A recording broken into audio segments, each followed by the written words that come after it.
നമസ്കാരം. ഭാഗവത കഥകൾ ഈ പ്രഭാഷണ പരമ്പരയുടെ 3-ാമത് അധ്യായത്തിലേക്ക് എല്ലാവർക്കും സ്വാഗതം. 7-ാമത്തെ ദിവസം മരണത്തെ പ്രതീക്ഷിച്ചുകൊണ്ട് ഗംഗാനദിയുടെ മധ്യത്ത് ഒറ്റക്കല്ലിൽ ഒറ്റ തൂണിൽ കെട്ടിയുയർത്തിയ ആ മണ്ഡപത്തിൽ പരീക്ഷിത്ത് മഹാരാജാവ് നിരാഹാര വ്രതം അനുഷ്ഠിച്ചിങ്ങനെ ശയിക്കുകയാണ്. അദ്ദേഹത്തിന് ചുറ്റും നിരവധി ആയിട്ടുള്ള ബ്രാഹ്മണരുണ്ട്, മഹർഷിമാരുണ്ട്. അവിടെ മഹാഭാഗവതത്തിൻ്റെ പാരായണം ശുഗബ്രഹ്മർഷി നടത്തുന്നുണ്ട്. മറ്റ് പ്രാർത്ഥനകളും ധ്യാനവും ഒക്കെ നടത്തുന്നുണ്ട്. 7-ാമത്തെ ദിവസം ഏകദേശം അവസാനിക്കാറായി.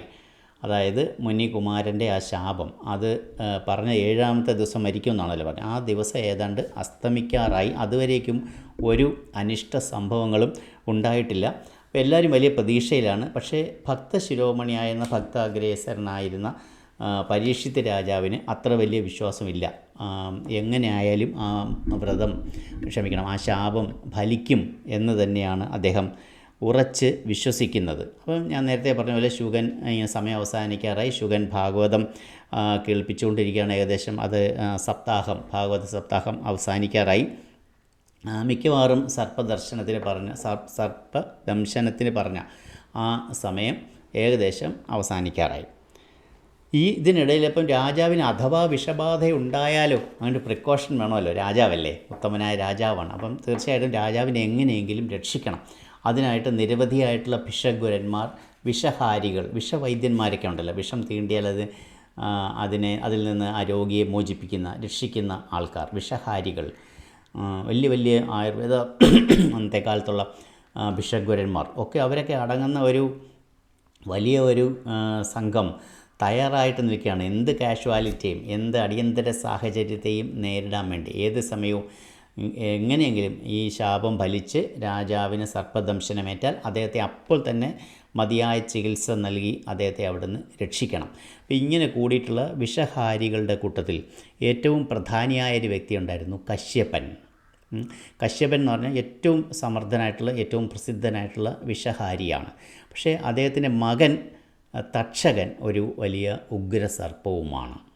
അപ്പോൾ ഇദ്ദേഹത്തിന് സംശയമുണ്ട് തൻ്റെ സ്വന്തം മകനെ ഏതെങ്കിലും വേഷത്തിൽ എങ്ങനെയെങ്കിലും അവൻ അവിടെ കടന്നുകൂടി സർപ്പദംശനം നടത്താനുള്ള സാധ്യതയുണ്ടെന്ന് തക്ഷകൻ്റെ പിതാവായിട്ടുള്ള കശ്യപന് അറിയാം. അപ്പോൾ അദ്ദേഹം ഗംഗാ നദീതീരത്ത് തന്നെ വന്ന് നിൽക്കുകയാണ്. വരുന്ന ഓരോ ആൾക്കാരെയും നോക്കിക്കൊണ്ട് ഓരോ സാഹചര്യങ്ങളെയും വിലയിരുത്തിക്കൊണ്ട് നിൽക്കുകയാണ്. എങ്ങനെയെങ്കിലും ആ രാജാവിന് പാമ്പ് കടി ഏൽക്കുന്ന സാഹചര്യം ഒഴിവാക്കണം. ഇതാണ് കശ്യപൻ്റെ ഉദ്ദേശം. ആ സമയത്ത് ബ്രാഹ്മണന്മാർക്കെല്ലാം അവിടെ പ്രവേശനമുണ്ട്. ഈ ഒറ്റത്തൂണിൽ കെട്ടിയുയർത്തിയ ആ മണ്ഡപത്തിലേക്ക് ഒരു ബ്രാഹ്മണൻ ഇങ്ങനെ നടന്നു പോവുകയാണ്. എന്തൊക്കെയായാലും ഏത് വേഷം മാറിയാലും എങ്ങനെ മാറിയാലും അച്ഛന് മകനെ കണ്ടാൽ തിരിച്ചറിയാമല്ലോ. അങ്ങനെ കശ്യപൻ തിരിച്ചറിയും, ആ ബ്രാഹ്മണ വേഷധാരി എൻ്റെ മകനായ തക്ഷകൻ എന്ന ഉഗ്രസർപ്പം തന്നെയാണ് എന്ന് അദ്ദേഹം തിരിച്ചറിഞ്ഞിട്ട് ആ ബ്രാഹ്മണനെ തടഞ്ഞു നിർത്തും.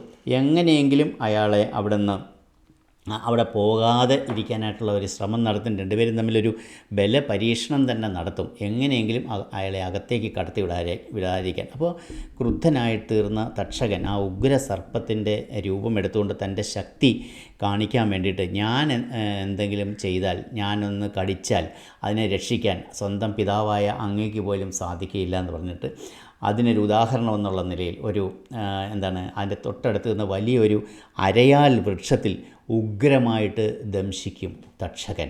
ആ നിമിഷ നേരം കൊണ്ട് നമ്മൾക്ക് ഈ ഇടിമിന്നലൊക്കെ ഏറ്റ് വൃക്ഷങ്ങൾ കരിഞ്ഞ് വീഴും എന്ന് പറഞ്ഞാൽ ആ വിഷത്തിൻ്റെ ശക്തി കൊണ്ട് ആ വൃക്ഷം നിമിഷ നേരത്തിനുള്ളിൽ കരിഞ്ഞ് നിലം പതിച്ചു.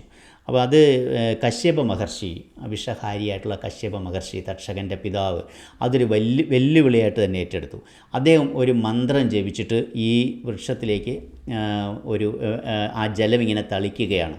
ജലം തളിച്ചപ്പോൾ ആ വൃക്ഷം പുനരുജ്ജീവിക്കും, തളിരിട്ട് അതെങ്ങനെ നിന്നോ അതേപോലെ ആയിത്തീരും. അപ്പം മകൻ തെളിയിക്കാൻ ശ്രമിക്കുന്നത് എനിക്ക് എന്തും സാധിക്കും എന്നുള്ളതാണ്. അച്ഛൻ പറയുന്നത് നീ എന്ത് ചെയ്താലും അതിനെ തിരിച്ച് ജീവിപ്പിക്കാൻ എനിക്കും സാധിക്കും എന്നാണ് അച്ഛനായ കശ്യപൻ ഈ പ്രവൃത്തിയിലൂടെ കാണിച്ചു കൊടുക്കുന്നത്. ഇത്രയൊക്കെ ആയപ്പോഴത്തേക്കും അദ്ദേഹം തക്ഷകൻ അനുനയത്തിൻ്റെ പാത സ്വീകരിച്ചു. അനുനയത്തിൻ്റെ പാത സ്വീകരിച്ച് എങ്ങനെയെങ്കിലുമൊക്കെ പിതാവിനെ ആശ്വസിപ്പിക്കുകയൊക്കെ ചെയ്തിട്ട് എങ്ങനെയൊക്കെയോ കടന്നുകൂടി എവിടെ ഈ മണ്ഡപത്തിൽ രാജാവിൻ്റെ സമീപത്ത് കടന്നുകൂടി. തീർച്ചയായിട്ടും അദ്ദേഹത്തിനെ ആരും അവിടെ തടഞ്ഞു നിർത്തിയില്ല. അദ്ദേഹം ബ്രാഹ്മണ വേഷധാരിയായിട്ടാണ് വന്നിരിക്കുന്നത്. ഈ തക്ഷകനെ ആരും തന്നെ തടഞ്ഞു നിർത്തിയിരുന്നില്ല. പക്ഷേ ഈ മണ്ഡപത്തിൽ പ്രവേശിച്ച ഉടൻ തന്നെ തക്ഷകൻ എന്ത് ചെയ്തു? ഒരു കൃമിയായി രൂപാന്തരം പ്രാപിച്ചു. ഒരു ചെറിയ കൃമിയായി, മനുഷ്യൻ അത്ര വലിയ ദൃഷ്ടിഗോചരമല്ലാത്ത വളരെ ചെറിയ ഒരു കൃമിയാണെന്ന് കണ്ടാൽ അറിയാം, അത്രയേ ഉള്ളൂ. അങ്ങനെ ഒരു പുഴു എന്ന് വേണമെങ്കിൽ പറയാം, ഒരു ചെറിയൊരു പുഴു. ആ രീതിയിൽ അദ്ദേഹം രൂപാന്തരം പ്രാപിച്ചിട്ട് രാജാവ് നിരാഹാരവ്രതം അവസാനിക്കാറായില്ല. അപ്പോൾ ഇന്നത്തെ കാലത്ത് നമുക്കറിയാം നമ്മുടെ സമരക്കാരൊക്കെ നിരാഹാരവ്രതം അവസാനിപ്പിക്കുന്നത് എന്താണ്, എങ്ങനെയാണ്? ഒരു നാരങ്ങാ വെള്ളം കുടിച്ചുകൊണ്ടാണ്. അപ്പോൾ അദ്ദേഹത്തിന് ഈ നിരാഹാരവ്രതം അവസാനിപ്പിക്കാനായിട്ട് ഒരു മധുര നാരങ്ങ അവിടെ തയ്യാറാക്കി വെച്ചിരുന്നു. ആ മധുര നാരങ്ങയിൽ ഈ കൃമി അല്ലെങ്കിൽ ചെറിയ പുഴു കയറിപ്പറ്റി.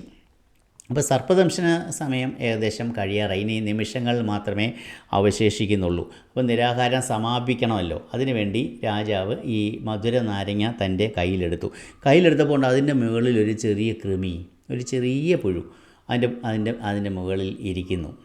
അങ്ങനെ ഇരുന്ന സമയത്ത് എന്ത് ചെയ്തു? രാജാവ് എന്തായാലും ഒരു വിജയിയായ ഭാവത്തിലാണ്. എന്തായാലും ഇതുവരെ ഒന്നും സംഭവിച്ചിട്ടില്ല. ഒരു പാമ്പും അവിടെ ആ ഏരിയയിൽ തന്നെ, ആ പ്രദേശത്തേക്ക് തന്നെ ഒരു പാമ്പും അവിടെ അടുത്തിട്ടില്ല. അതുകൊണ്ട് ഏകദേശം ഒരു 99.99% രാജാവ് പ്രതീക്ഷിച്ചു ഇനി ഒന്നും നടക്കത്തില്ലല്ലോ. ഒരു കാര്യം ചെയ്യാം, ഈ കൃമി ഒന്ന് കൈകൊണ്ട് തൊട്ടേക്കാം. അപ്പോൾ ഈ കൃമി ചെറുതായിട്ടൊന്ന് ദംശിച്ചാൽ ചിലപ്പം ഇത് നമ്മളങ്ങനെ പറയത്തില്ലേ, കണ്ണിൽ കൊള്ളാനുള്ളത് പിരികത്ത് കൊണ്ടെന്നൊക്കെ പറയുന്ന പോലെ ആ ഒരു ദോഷം ഉണ്ടെങ്കിൽ അതങ്ങ് മാറിപ്പോയിക്കോട്ടെ. വേണമെങ്കിൽ ആ കൃമി വേണമെങ്കിൽ എൻ്റെ കയ്യിൽ വേണമെങ്കിൽ ഒന്ന് തൊട്ടോട്ടെ, ഒന്ന് കൊത്തിക്കോട്ടെ. അങ്ങനെയാണെങ്കിൽ എൻ്റെ ആ ദോഷം അങ്ങ് മാറുമല്ലോ എന്ന് വിചാരിച്ചതിനെ ഇങ്ങനെ കൈകൊണ്ട് തൊട്ടതും ഇതൊരു ഉഗ്രസർപ്പമായി യഥാർത്ഥത്തിലുള്ള തക്ഷകനായിട്ട് രൂപാന്തരം പ്രാപിച്ചിട്ട് രാജാവിനെ ആഞ്ഞു കൊത്തി. അങ്ങനെ തക്ഷകൻ്റെ ദംശനമേറ്റ രാജാവ് വിഷമേറ്റിട്ട് തൽക്ഷണം അപ്പോൾ തന്നെ അവിടെ വെച്ച് തന്നെ മരിച്ചു പോവുകയാണ്, മൃതി അടയുകയാണ് ചെയ്തത്. അപ്പോൾ ഇങ്ങനെയാണ് ആ ശാപം ഫലിച്ചത്, തക്ഷകനിലൂടെ ഫലിച്ചത്.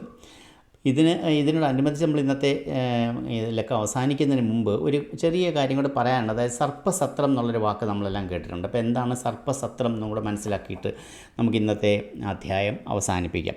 അപ്പോൾ പരീക്ഷിത്തിൻ്റെ മകൻ്റെ പേര് ജനമേജയൻ എന്നാണ്.